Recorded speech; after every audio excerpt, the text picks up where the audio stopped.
Hello friends, आप लोगों का स्वागत है सॉइल मैकेनिक्स के सेकेंड लेक्चर में। जैसा कि हम लोगों ने फर्स्ट लेक्चर में लेसन फर्स्ट से इंट्रोडक्शन से संबंधित कुछ बातों को पढ़ लिया था। मृदा इंजीनियरिंग किसे कहते हैं, इसे भी हम लोगों ने पढ़ लिया था। मृदा यांत्रिकी, नींव अभियंत्रण तथा उथली एवं गहरी नींव तथा फाउंडेशन के बारे में हम लोगों ने फर्स्ट लेक्चर में पढ़ लिया था। इससे आगे की बातें हम लोग अब सेकेंड लेक्चर में पढ़ना यहाँ से प्रारंभ करेंगे। अब इस लेक्चर में हम सबसे फर्स्ट टॉपिक मृदा के बनने के बारे में पूरी प्रक्रिया को समझेंगे। जैसे मृदा कैसे बनती है, तो पृथ्वी पर जो चट्टानें होती हैं उनका भौतिक या रासायनिक कारणों से लगातार विघटन होता रहता है। विघटन मतलब टूटती रहती हैं, किसी कारण से एक दूसरे से अलग छोटे छोटे कणों में विभक्त हो जाती हैं। और जिस प्रक्रिया के कारण ये एक दूसरे से अलग होती हैं उसे वेदरिंग कहते हैं, जिसके फलस्वरूप हमारी मृदा बनती है। सॉइल का जो फॉर्मेशन होता है वो दो तरीक़ों से हो सकता है, कि तो फिजिकल वेदरिंग से हुआ कि या केमिकल वेदरिंग से। फिजिकल वेदरिंग में देखें तो जैसे erosion of rock by wind, water and glacier. Erosion की हिंदी होती है अपरदन। अपरदन से जब चट्टानें जो होती हैं, जैसे विंड, हवा, वर्षा होती है तो चट्टानें टूट जाती हैं।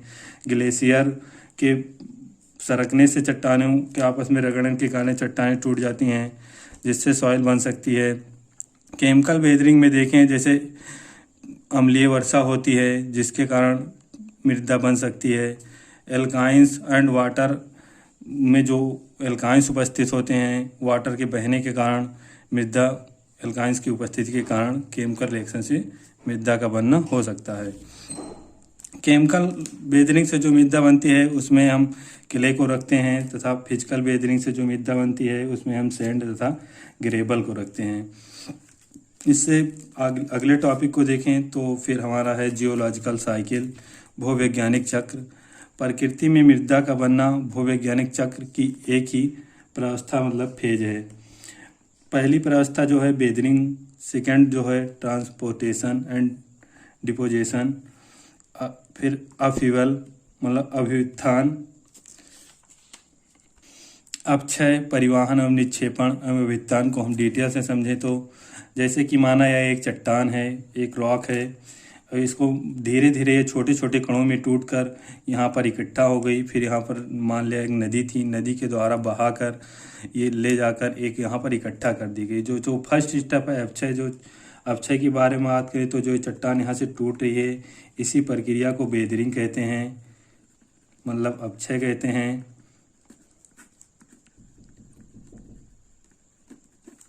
और फिर यहाँ से जो ट्रांसपोर्टेशन हो रहा है इस मृदा का, पानी के द्वारा, नदियों के द्वारा बहाकर ले जाकर यहाँ पर इकट्ठा कर दी गई है, इसे हम सेकेंड फेज में रख सकते हैं, परिवहन एवं निक्षेपण को।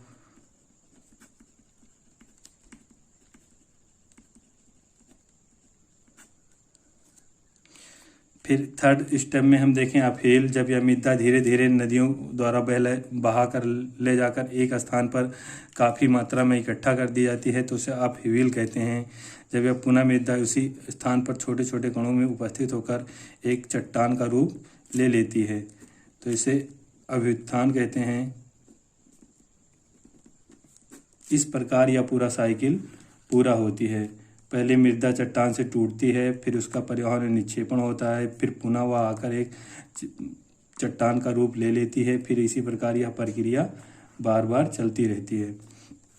फिर भूवैज्ञानिक आधार पर मृदा का वर्गीकरण तो देखें तो रेडिजुअल सॉइल होती है। जैसे यहाँ पर जो चट्टान है इससे जो छोटे छोटे कण टूटे, जब ये कण इसी स्थान पर रह जाते हैं टूटकर तो इसे अवशिष्ट मृदा कहते हैं।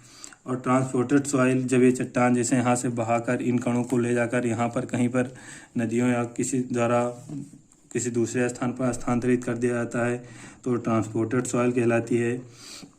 एलुवियल सॉइल जो है वो रिवर के द्वारा बहाकर ले जाई जाती है तो उसे एलुवियल सॉइल कहते हैं। लेकिन स्ट्राइम सॉइल जो होती है किसी मतलब स्थिर वाटर होती है, जैसे लेक, इन सब में जो सॉइल होती है उसे लेक्यूस्ट्राइन सॉइल कहते हैं। मेरीन सॉइल जो होती है वो समुद्र की जो सॉइल होती है, डिपॉजिट बाई सी वाटर, जो समुद्र का जल होता है उसके द्वारा जो मृदा बहाकर तटों पर इकट्ठी की जाती है उसे मैरीन डिपॉजिट सॉइल कहते हैं। एलियन डिपॉजिट सॉइल के बारे में बात करें तो ये हवा के द्वारा बहाकर जो मिट्टी इधर से उधर ले जाई जाती है उसे कहते हैं। तो इसकी एग्जांपल की बात करें तो लॉसेस सॉइल जो है वो एलुवियल डिपॉजिट के अंतर्गत आती है। फिर ग्लेशियल सॉइल डिपॉजिट की बात करें तो ये ग्लेशियर जो होते हैं वो टूटकर जब नीचे आते हैं तो चट्टानों से टकराते हैं, फिर वो चट्टानें टूट जाती हैं जिसके परिणाम स्वरूप वो चट्टानें छोटे छोटे कणों में विभक्त होकर एक मृदा का निर्माण करती हैं। इसमें जो है टिल सॉइल है, ड्रिफ्ट सॉइल है, कॉलुवियल डिपॉजिट है जो ट्रांसपोर्टेड बाय ग्रेविटी, जैसे किसी यहाँ पर जो मृदा थी यहाँ पर मृदा यहाँ पर नहीं रुक पाई, ये धीरे धीरे यहाँ पर क्योंकि ग्रेविटी के कारण ये धीरे धीरे सरक कर यहाँ पर नीचे स्थान पर आ जाएगी मजे धीरे धीरे से। तो यहाँ पर जो मृदा इकट्ठा होगी वो ग्रेविटी के कारण यहाँ से यहाँ तक ट्रांसफ़र हुई है, यहाँ से यहाँ तक जो मृदा ट्रांसफ़र हुई ड्यू टू ग्रेविटी।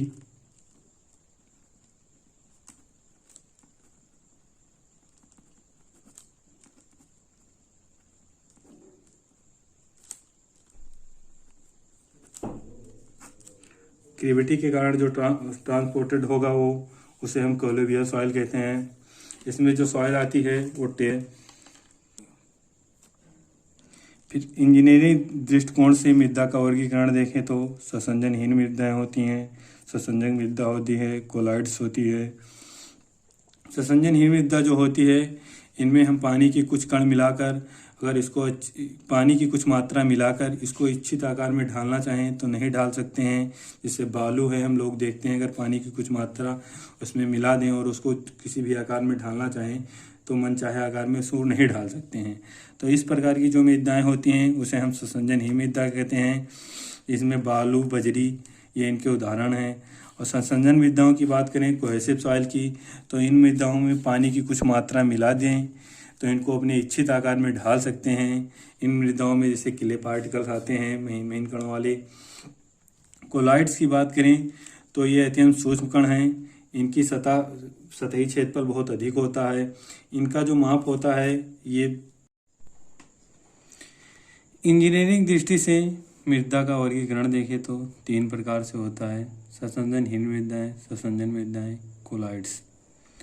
ससंजनहीन मृदा जो होती है इनमें हम जल की कुछ मात्रा मिलाकर इसको अपने इच्छित आकार में नहीं ढाल सकते हैं। इसमें जैसे बालू होता है, बजरी होता है। बालू में यदि हम पानी की कुछ मात्रा मिलाएं तो उसको मनचाहे आकार में नहीं ढाल सकते हैं। इसलिए इन प्रकार की मृदाएं जो होती हैं वो ससंजनहीन मृदाओं के अंतर्गत आती हैं।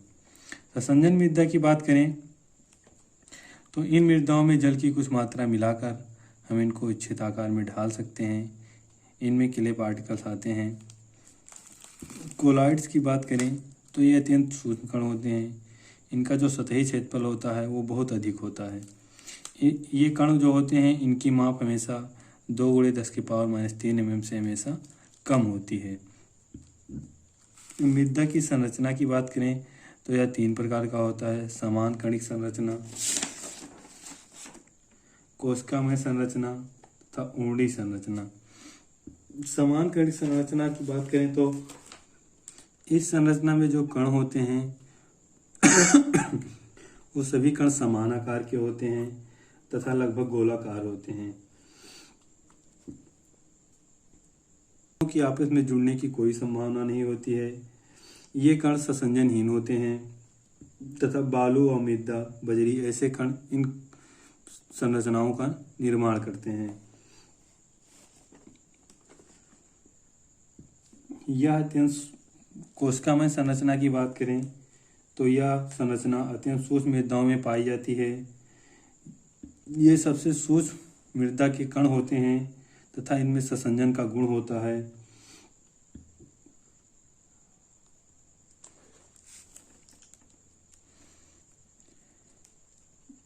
ये ससंजन बल के कारण एक दूसरे कण के आपस में स्थिर रहते हैं। जैसे बात करें यदि कण ए और बी को देखें, हम इसे डिफाइन करने के लिए हम इन कणों को इतना बड़े बड़े आकार में दिखाएंगे हैं। वास्तव में ये कण बहुत ही सूक्ष्म आकार के होते हैं।